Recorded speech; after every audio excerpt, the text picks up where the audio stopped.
Hello! Mapagpalang hapon sa lahat. Shout out po.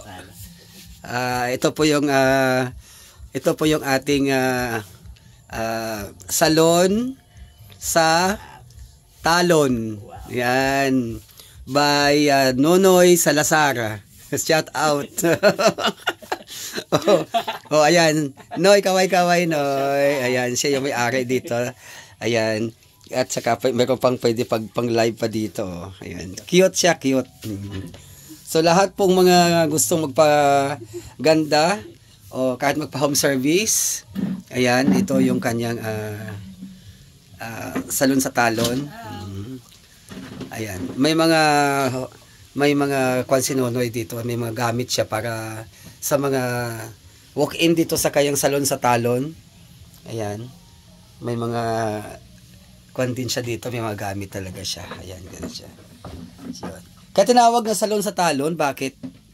Bakit? Kasi dito, guys, mga pangga ito kasi andito po kami sa Talon. Ibig sabihin ng Talon sa Tagalog is gubat.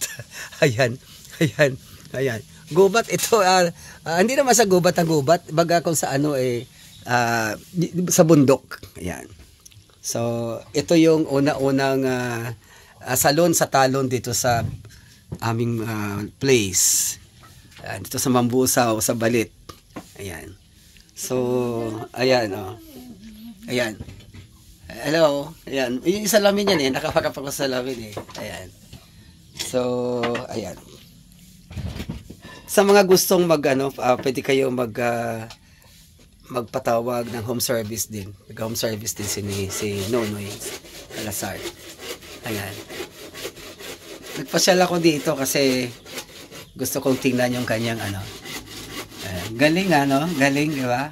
Di ba? Galing. Ayan siya. Ayan. So, gumagawa siya ng ayan.